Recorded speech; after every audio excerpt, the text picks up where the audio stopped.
I'm so happy. About what? Hear your energy. Because when I'm with my friends, I'm Natalie. So now I'm with a Natalie. No, but you don't know me with my friends. Oh, how you know Natalie on stage, which is a very different one. So it's a ratio thing. Okay, I'm okay. Okay, yeah, you have to picture it.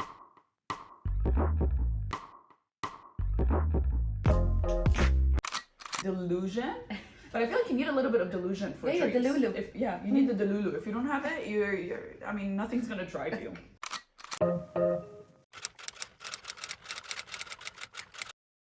How did you start comedy? How did you get into it? I was a comedy writer in Lebanon. So I wasn't a comedy writer. I was a screenwriter. Okay. In the room, there was 3 of us. I would focus on comedy, basically. And we did it for a couple of years, but we didn't really make any money. And eventually I was like, what am I doing? I left 8 years ago, and I feel like memories change. So I don't even know if I'm right about my memories. By the way, that's the thing. There's a term, but I forgot what it is. But it's basically you add like salt and pepper to the story. Yes. And the way you perceived it. Yes. And the more you tell it, the more you go like, sounds better if I add this. Sounds better if I remove that. And your emotion, how you felt, becomes the reality of what happened. That's the one. So yeah, every time I'm telling a story, I'm like, am I talking shit? Am I making everything up? Is that even my name? Yeah. What is happening? But if my memory serves me right, it was like Lebanon felt like I felt trapped. As much as I love my country and I loved growing up there. I feel like when you become an adult and you start venturing into a career in Lebanon, that's when you have a hit of reality where you're like, it just does. You don't feel like there's a way to build up in Lebanon. It's very hard. Yeah. You either join your family business if you have one.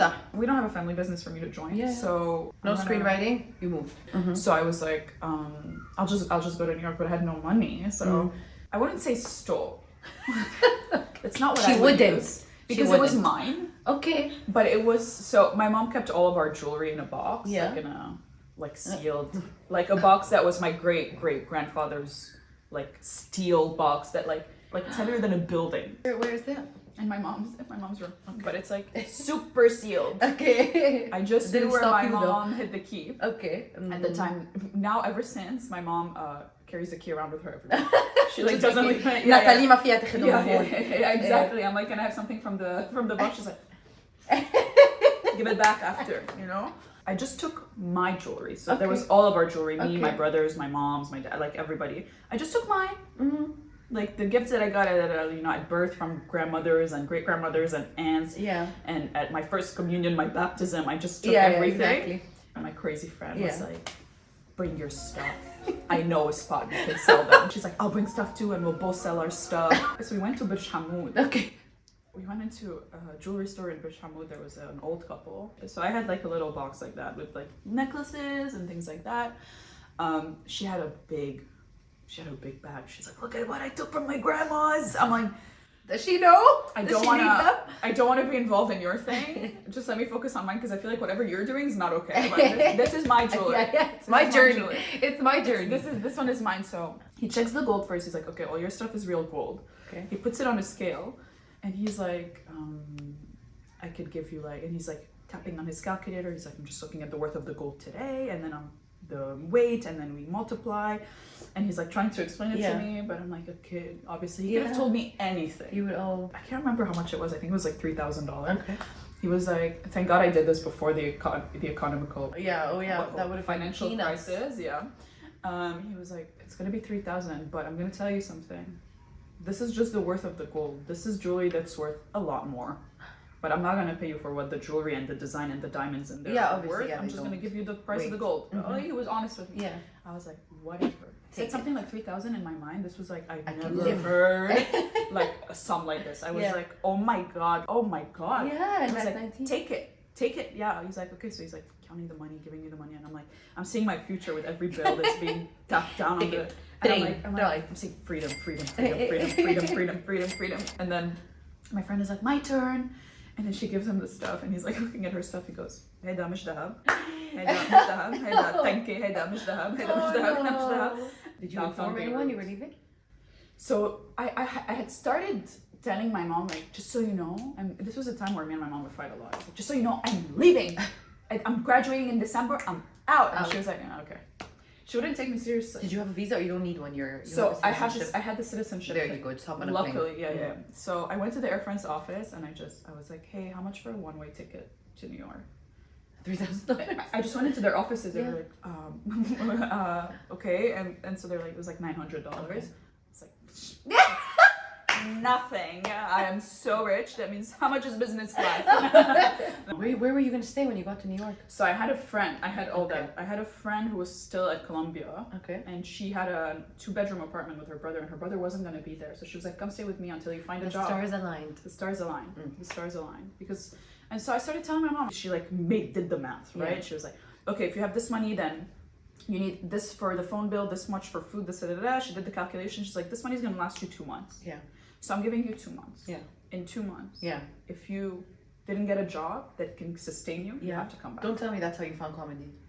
So wait, so no, I was like, I'm gonna go, I want to work in comedy, I want to be a writer. And I was like, I'm gonna go, I'm gonna land, and I'm gonna be on Saturday Night Live.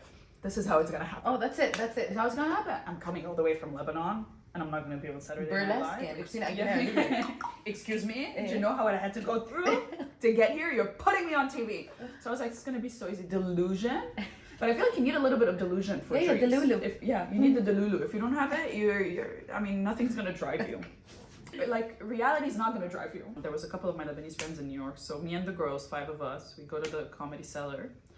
And I had never seen a live comedy show. I had seen clips of stand-up that my cousin had showed me in Beirut. Okay. Like, he's like, oh, look at this, look at that. I was like, oh my God, that's awesome. But I never thought, oh, this is something I could do, you know? So I went to a stand-up show, and I just saw comedian after comedian, and I was just like, I don't even know how to describe it. I feel like this is what the Prince and Cinderella felt when he saw her at the ball. That's how I felt. Like, literally, that's how I felt. Not to be dramatic, but I was just like, I feel like something, like the world flipped on me in that moment. I was just like, what is this thing? And I think one of the big moments was, first of all, I had never seen people they were talking about insane stuff. Yeah. I was like, how do people... And I was also coming from working in screenwriting in Lebanon, and I remember being in a room where we were writing, and we were trying to write a sketch about this and about that, make fun of politics, and then we would be scared and we can't write about this, write about that. It just made me realize that I could say things that I didn't know I could say. Okay. And I'm a person who's super opinionated, who always wants to talk, who always has something to say. Yeah. And I'm like, this is so perfect. You have a mic, no one can interrupt you. Little did I know, people can interrupt you. Yeah. And I was like, I want to do it. Yeah, something in me flipped. Something in me completely flipped that night. And I went home and I wrote for like a couple of months. Like, I had to write. Before you got on stage? Yes. Okay. And I memorized what I wrote word for word. And it took me like a couple months to like really memorize it. Because also, my English is so much better now. Okay. My English wasn't as good. But it was like 8 years ago, you know. I mastered the accent in English. But you speak with an American accent. But not the vocal. Yeah, because I mirror. Yeah. I'm good at mirroring. I don't even, like, when I talk to Lebanese people, my accent switches back to Lebanese. Yeah, we talk like this now. Yeah. 100%. Yeah, and then when I'm talking to Americans, I'm like, and I'm like, well, who am I? Yeah. Or especially, or in the UAE, because there's so many different cultures and different accents. Yeah, every phone call, I speak different. Yeah, same. I had 2 months to get a job. Yeah. A week before the 2 months, I found a tech job that my cousin helped me get. So I was like, okay, now I have something to sustain me while I figure out how to do this thing. So I started working in tech. So I would be at the office all day. And at this point, you hadn't started shows yet. You were still writing. Yeah, I was still writing. And then we went to this open mic. You would just wait for your turn. Everybody gets 5 minutes. They put their phone up for you. You know, they're like, you have a minute left. Yeah. But I didn't know that because I had never been to you weren't looking. Open mic. No, I didn't know what was going on. I just, you know, they're going to call my name. I'm going to go recite this poem I memorized. And open mics is just comedians. Yeah. So you don't have a real crowd. It's angry, resentful, bitter comedian. Don't want to hear what you have to say. We're just waiting for their turn. We're like, so you did it for you. Yeah. This is what you have to go through the open mics. That's how you start. Yeah. I was the only girl there, obviously, which used to happen a lot. I feel like maybe now happens less. I feel like nowadays there's a lot more women. But when I started, which it's crazy because it wasn't that long ago. Yeah, it wasn't. 8 years ago. And I don't know how it is at open mics. It might still be like that. But I was very often the only girl.